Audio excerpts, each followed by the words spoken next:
Nós vamos falar a partir de agora sobre reforma da Previdência. O presidente do Senado, Davi Alcolumbre, quer aprovar ainda esta semana a reforma da Previdência, mas depende para isso de negociações, depende de acertos partidários. Isso pode acontecer esta semana ainda, mas também pode ser empurrado para mais adiante. E nós vamos falar um pouquinho mais, destrinchar um pouquinho mais sobre tudo o que está acontecendo em torno deste assunto, ou sobre grande parte do que está acontecendo sobre esse assunto, com duas pessoas que estão bastante envolvidas neste processo. Meus convidados deste momento é a doutora Jane Willel Berwanger, ela que é doutora em Direito Previdenciário pela PUC São Paulo, diretora de cursos e eventos do Instituto Brasileiro de Direito Previdenciário e também membro consultora da Comissão Especial de Seguridade Social da Ordem dos Advogados do Brasil, aqui do Rio Grande do Sul. Meu outro convidado é o Dr. Tiago Kidrick. Ele é presidente da Comissão Especial de Seguridade Social da Ordem dos Advogados do Brasil, da OAB-RS, membro da Comissão de Direito Previdenciário do Conselho Federal da OAB e também integrante da Associação Brasileira de Advogados aqui do Rio Grande do Sul, da ABA. Com essas duas pessoas a gente conversa agora, a partir de agora, e eu começo perguntando para o Dr. Tiago, ele que esteve em Brasília há menos de 2 semanas, nos bastidores do poder, esteve inclusive com uma pessoa que está bastante envolvida nesse processo, que é o relator da reforma no Senado, o senador Tasso Gereissati, e eu lhe pergunto, doutor, como estão os bastidores dessas negociações da reforma da Previdência? Que impressões o senhor traz de lá? Sai ou não sai essa votação? A impressão que eu tenho é que está decidido que vai ser aprovada a reforma da Previdência, apenas uma questão de rito, né, de acerto de como vai ser, quando vai ser votado, mas praticamente todos falam que é inevitável a aprovação e pouquíssimo espaço para mudanças, né? Essa é a impressão que trago de lá. A gente percebe, a gente que está de fora, que a reforma da Previdência para o governo representa números. Cada item que é negociado, que é tirado ou colocado, acaba em números no orçamento. Para quem está de fora, para a população, na verdade, são direitos que estão sendo tirados em alguns momentos e alguns outros direitos que estão sendo negociados. Como é que vocês veem isso, doutora? Bom, é bem verdade que para o governo são números, não são pessoas, não são bem direitos. O governo olha só o aspecto orçamentário e, mais que isso, olha só o aspecto orçamentário no que se refere a retirar direitos dos trabalhadores, dos segurados. Quando vai para o outro lado, de melhorar o sistema de tributação, de organizar melhor a tributação, não se mexe. Então parece que o foco é bem escolhido, é realmente reduzir os direitos sociais, especialmente na área previdenciária. Doutor Thiago. Isso é tão verdade que na própria reunião que tivemos com o relator, né, quando a gente ia elencando os pontos que queríamos discutir na reforma da Previdência, ele imediatamente questionava o assessor de quanto isso ia custar. Então, se vê claramente que a prioridade é a economia bruta, né, em detrimento de direitos geracionais que foram conquistados no campo da Seguridade Social, né? E nós, advogados, com a nossa função, estamos, né, e a doutora Jane e eu, por muito tempo, tentando fazer que isso seja amenizado e que a reforma da Previdência que venha a ocorrer seja a mais justa possível dentro dessas condições, né? Lá no Senado a gente percebe que está havendo uma certa maleabilidade com alguns itens vindos do projeto oriundo da Câmara. O Senado está amaciando, apaziguando um pouquinho mais, está sendo mais maleável? É verdade isso ou é impressão? Um pouco sim, mas parece que a escolha é não mexer em nada que tivesse que voltar para a Câmara. Esse é o grande problema. Então o Senado pode suprimir aspectos de mudança, mas ele não pode alterar. Se ele alterar, o projeto volta para a Câmara. E me parece uma decisão muito ruim para o Senado e para a sociedade, porque o Senado está praticamente carimbando o que vem da Câmara. E isso é uma impressão que a gente tem muito, muito ruim do Senado.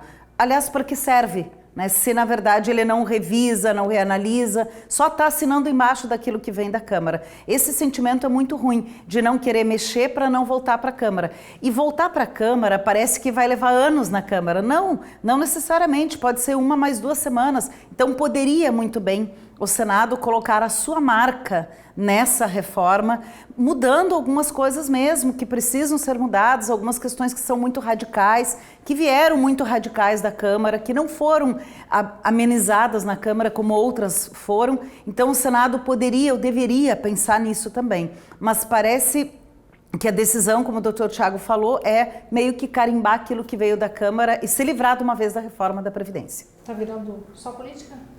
É exatamente isso, né? É exatamente o que a doutora Jane falou. Eles querem, já está decidido que é só algumas supressões e respondendo à pergunta, eu acho que foi muito pouca coisa que o Senado suprimiu na PEC 6. Porque quando a gente vê na imprensa, tem muita coisa que estão dizendo que vai para a PEC paralela. Aí sim são várias coisas. Mas a PEC paralela, a gente não tem nenhuma garantia de se vai ser aprovada, quando vai ser aprovada, como vai ser aprovada. É apenas o início de uma discussão, né? Então o Senado realmente está carimbando e essa questão política dominando, né? Ao invés de tentar uma reforma da Previdência isonômica, ouvindo a sociedade, ouvindo a advocacia, que teria muito para contribuir para que essas mudanças fossem feitas de forma a não prejudicar tanto os direitos da população, não, é só mais a parte política, quem pressiona mais, e acordos que vêm gerando uma reforma que é um verdadeiro Frankenstein e que vai ser aprovado definitivamente no Senado. Existe realmente uma necessidade desta reforma toda? Que pontos vocês destacariam como mudanças já garantidas que devem acontecer e que vão transformar a vida dos brasileiros? O que poderia destacar assim, de mudanças significativas que essa reforma está propondo? Posso dizer que a aposentadoria por tempo de contribuição, como o cidadão conhece, que hoje não tem idade mínima, mulher 30 anos, homem 35, vai ser extinta.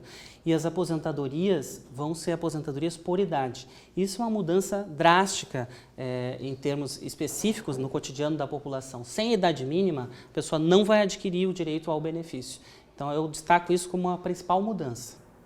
Eu acho que um aspecto se fala muito desse motivo da idade, né? As pessoas estão vivendo mais tempo, então precisamos fazer uma reforma para equacionar essa questão da idade, só que a mudança é muito mais profunda. Não escapa nenhum benefício. Você mexe na aposentadoria por invalidez, você mexe na pensão por morte, no auxílio reclusão, no salário maternidade, você mexe em praticamente todos os benefícios.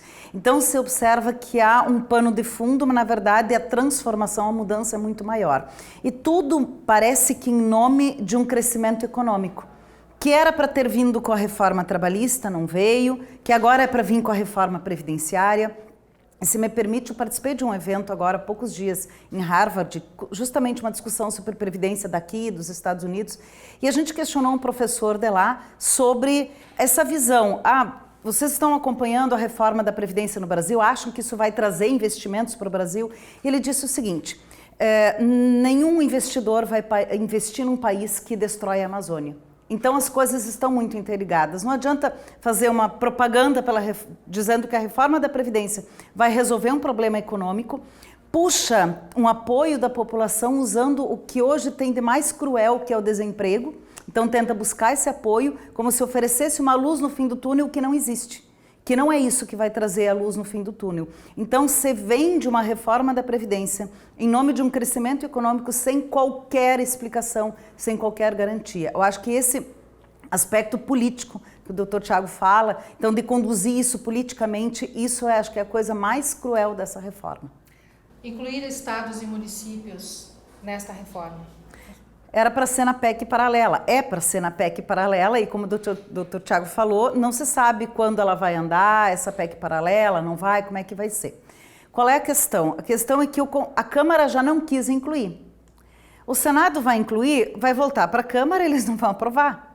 E aí começa a cair muito o discurso do privilégio. Era para acabar com os privilégios, mas aí militares não tem uma reforma muito pequena, uma proposta que nem começou a andar. Servidores públicos municipais e estaduais, não digo que eles sejam privilegiados, mas comparando aos trabalhadores da iniciativa privada, que não têm emprego garantido, que não tem remuneração garantida, os servidores públicos ainda estão numa situação bem melhor. Os congressistas mantêm um sistema diferenciado com regras de transição muito brandas. Então a gente percebe que, mais uma vez, apesar de todo o discurso de acabar com privilégios, estoura de novo no lado mais fraco, que é o trabalhador da iniciativa privada, do regime geral, que em média ganha de aposentadoria menos de R$ 1.400 de benefício previdenciário. Essa é a média no Brasil. 2/3 dos benefícios da Previdência são de salário mínimo. Será que são essas pessoas que estão quebrando o Brasil? Acho que esse é um questionamento que a gente precisa fazer.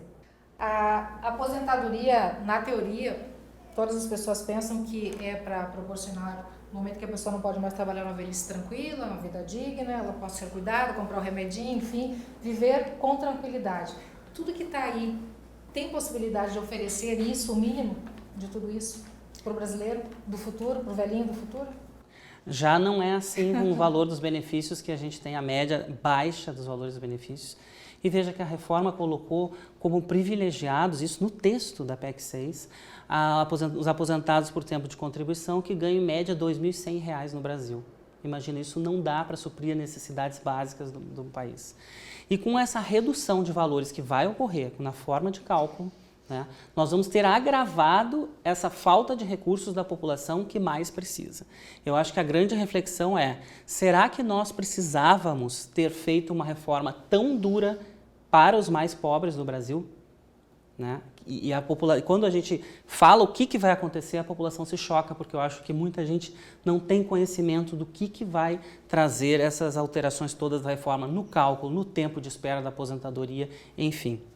Eu agradeço muito a participação de vocês conosco aqui no NTSU. Obrigado pela colaboração, pelas informações, enfim. Alguma consideração final, doutora?